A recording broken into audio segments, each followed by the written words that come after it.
Mi nombre es Gabriela Negri, soy médica endocrinóloga y vamos a hablar de los trastornos endocrinos múltiples. Dentro de estos trastornos vamos a hablar de las neoplasias endocrinas múltiples y de los síndromes poliglandulares autoinmunes. Neoplasias endocrinas múltiples son un grupo de patologías caracterizadas por la aparición en un mismo paciente de 2 o más tumores de las glándulas endocrinas de origen genético y que tengan transmisión autosómica dominante. Se considera familiar si hay un familiar de primer grado afectado.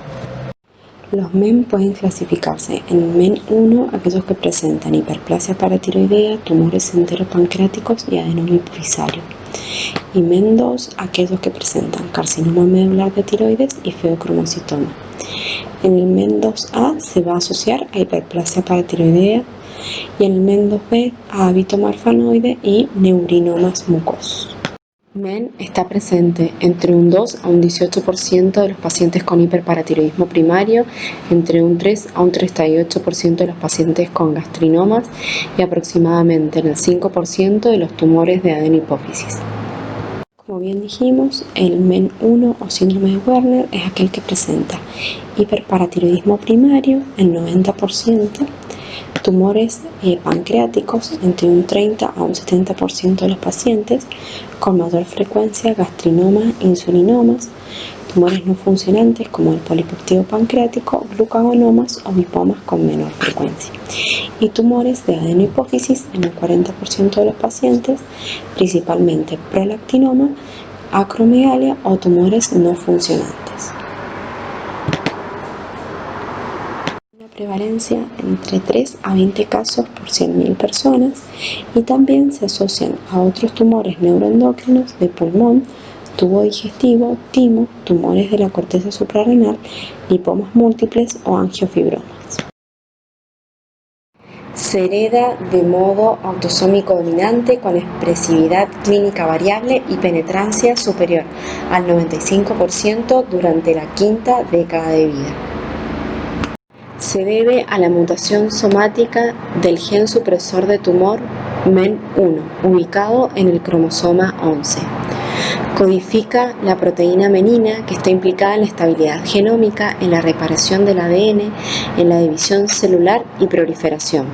Para que se produzca el tumor, los pacientes deben presentar una mutación germinal heredada por uno de los progenitores. Luego se produce una mutación somática en el órgano afectado, pudiendo esta ser a través de lesiones, señal de paradas principalmente. Así se presenta la mutación en los dos alelos y se produce el tumor. El hiperparatiroidismo está presente entre el 90 al 100% de todos los pacientes, mientras que solo el 18% de los pacientes con hiperparatiroidismo van a presentar MEN 1. Estos pacientes pueden presentarse de forma asintomática con los hallazgos del laboratorio con hipercalcemia y PTH aumentada o presentar nefrolitiasis, debilidad de molestias musculares o alteraciones mentales. El tratamiento depende de las características del paciente, pudiendo realizarse paratiroidectomía subtotal o tectal con implante en antebrazo. El tratamiento posterior dependerá. Si el paciente tiene hipocalcemia, el tratamiento será con calcio y vitamina D. Y si el paciente presenta recidiva con hipercalcemia, puede indicarse cinecalcet. Otra característica que lo diferencia del hiperparatiroidismo primario esporádico es que en el MEN todas las glándulas se ven afectadas. Hay igual incidencia por sexo y la edad de aparición es mucho más precoz, en la tercera década de vida en lugar de la quinta década de vida. También se han descrito mayor porcentajes de pacientes con osteopenia y osteoporosis en los pacientes con MEN versus los pacientes con hiperparatiroidismo esporádico. Los tumores gastroenteropancreáticos son la segunda entidad de frecuencia luego del hiperparatiroidismo en los pacientes portadores del MEN 1. Son asintomáticos durante largos periodos de tiempo, por lo que es importante realizar un diagnóstico precoz a través de cribados periódicos. A diferencia de los tumores esporádicos, se presentan a edades más tempranas y tienen mayor tendencia a la multiplicidad y malignidad, por lo que su tratamiento es dificultoso, tendiendo a la recidiva. Dentro de los tumores gastroenteros pancreáticos, el más frecuente es el gastrinoma. Y hay que recordar que entre un 20 a 50% de pacientes con gastrinoma presentarán un MEN1. Estos pacientes van a presentarse con úlceras pépticas recurrentes, reflujo gastroesofágico y diarrea. El diagnóstico se hace a través del dosaje de gastrina y secreción gástrica ácida basal que se encuentra elevado. Debe realizarse estudios de localización con econdoscopías, tomografía, gamografía, angiografía con estímulo de secretina. Hay que tener en cuenta que estos pacientes suelen tener tumoraciones múltiples, más pequeñas que el gastrinoma solitario, por lo que muchas veces el tratamiento de elección es el tratamiento médico.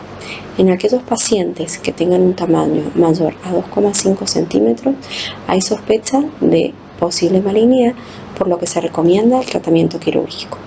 El segundo tumor en frecuencia son los insulinomas. Estos pacientes pueden presentarse con hipoglucemias sintomáticas, por lo que debe realizarse el test de ayuno de 72 horas con medición de glucemia, péptido C e insulina para el diagnóstico.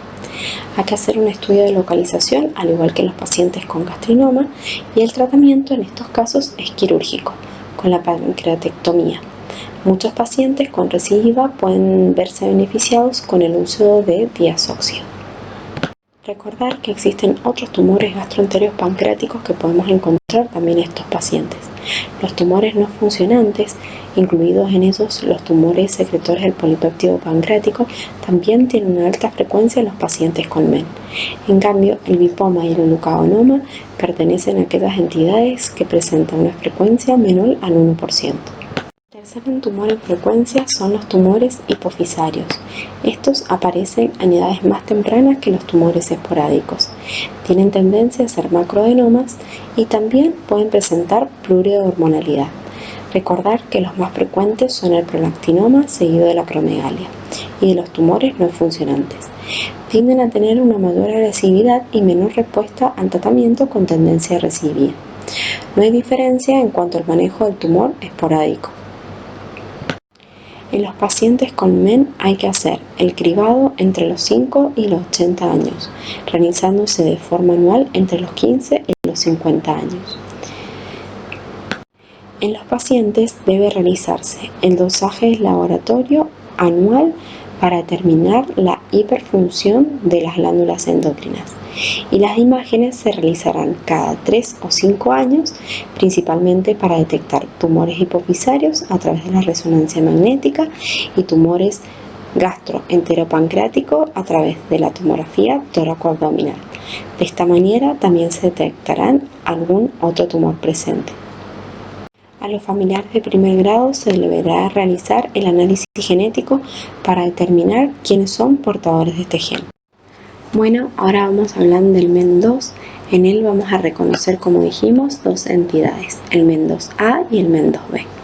En el MEN2A los pacientes van a presentar carcinoma medular de tiroides, feocromocitoma, hiperparatiroidismo, y tenemos dos variantes, el carcinoma medular de tiroides familiar, la amiloidosis o líquen plano y la enfermedad de Hirschsprung.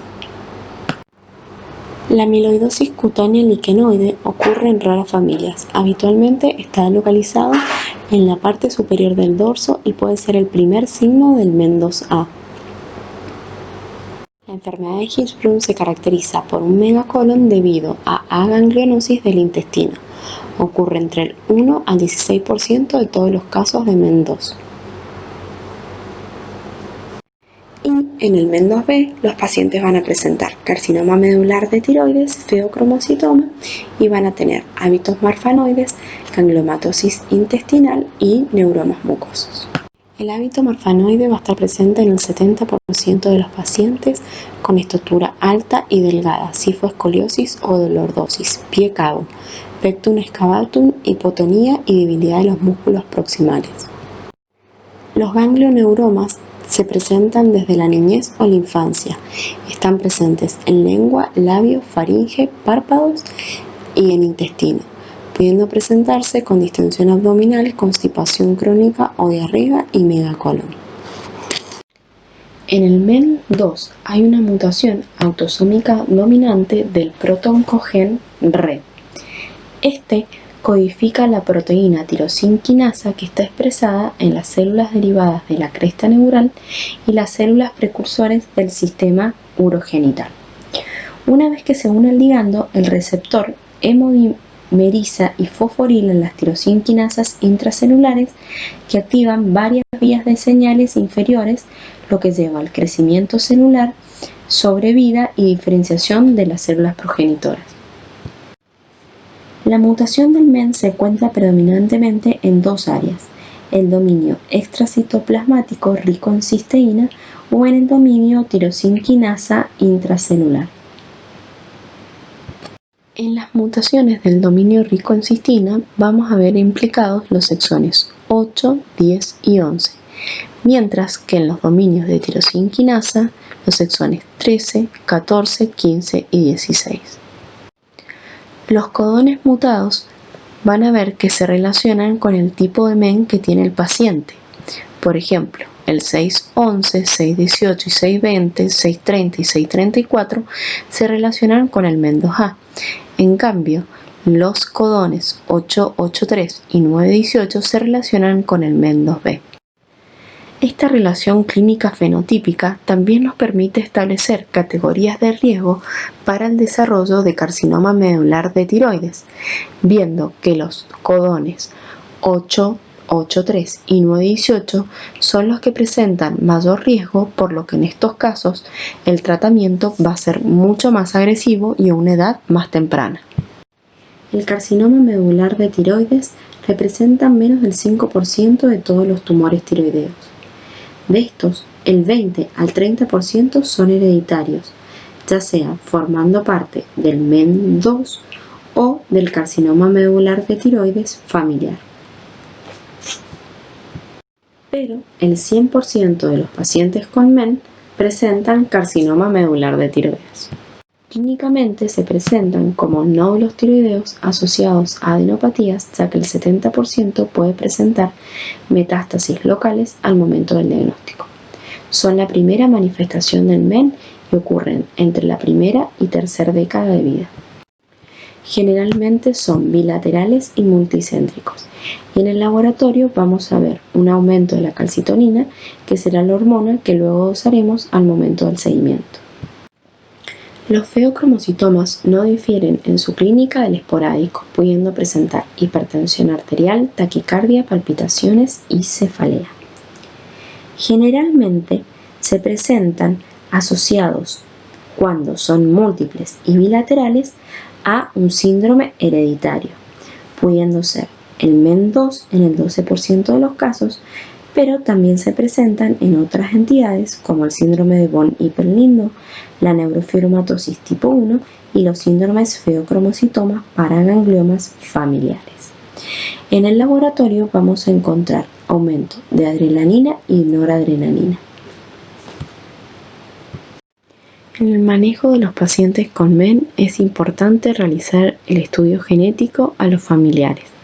La tiroidectomía total profiláctica está indicada en todo paciente con MEN, porque recordemos que estos tumores son resistentes tanto a la quimio como a la radioterapia. En los pacientes con hiperparatiroidismo debe realizarse la paratiroidectomía, que deberá evaluarse en estos pacientes al momento de realizar la tiroidectomía. La edad a la cual se realizará la tiroidectomía dependerá del riesgo que tiene el paciente de desarrollar carcinoma medular de tiroides agresivo, sabiendo que aquellos pacientes con alto riesgo, por ejemplo los que presentan el codón 918 o 883, tendrán que recibir tratamiento quirúrgico con tiroidectomía antes del año de vida, mientras que aquellos pacientes con menor riesgo podrán hacerlo entre los 3 y los 5 años.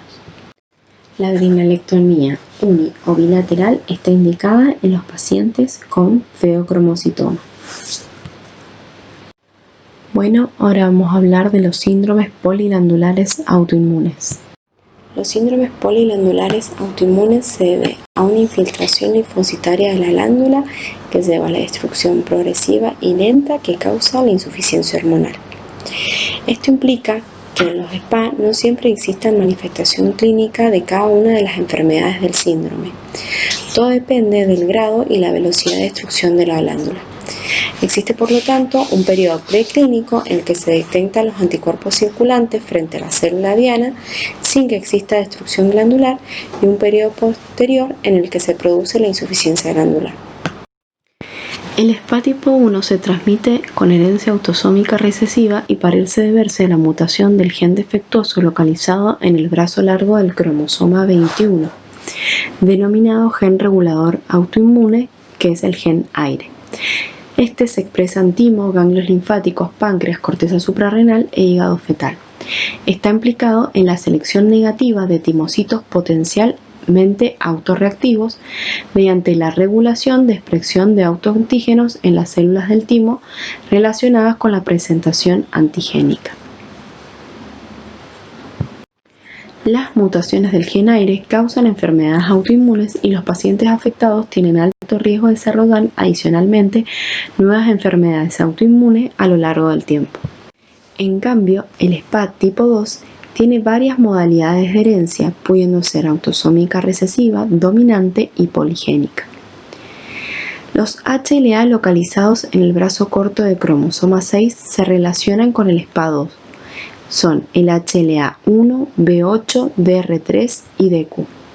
También los genes como el antígeno 4 asociado a linfocitos T citotóxicos, el gen CTLA4, codifica un regulador inhibitorio de la activación de las células T y está vinculado a enfermedad tiroidea autoinmune y en menor grado a diabetes tipo 1 y enfermedad de Addison.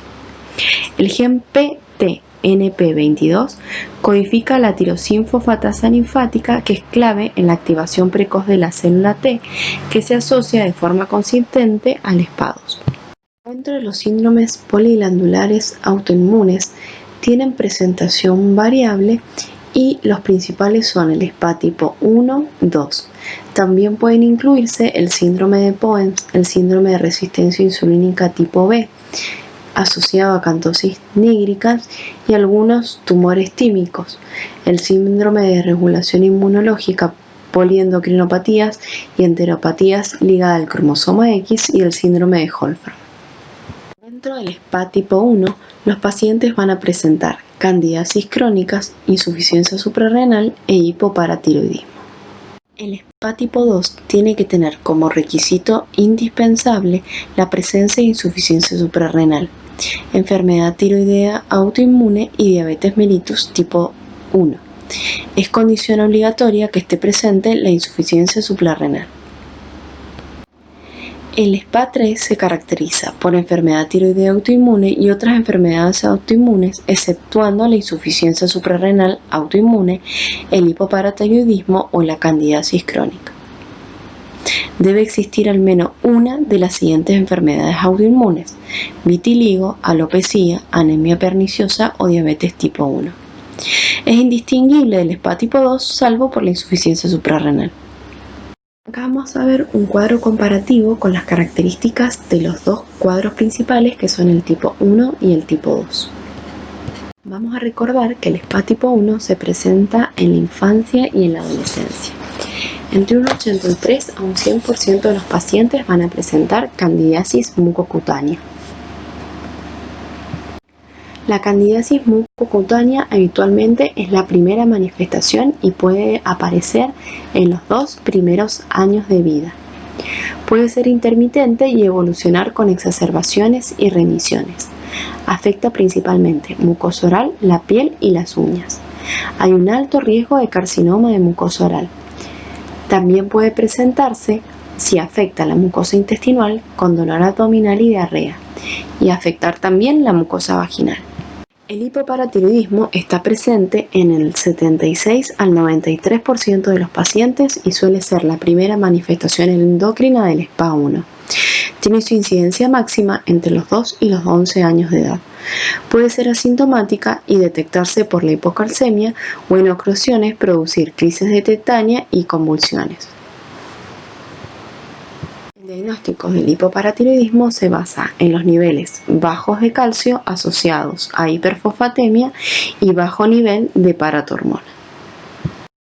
La insuficiencia suprarrenal está presente en el 73 al 100% de los pacientes con SPA tipo 1 y es la tercera entidad en aparecer en la historia natural, de 5 a 10 años después del hipoparatiroidismo.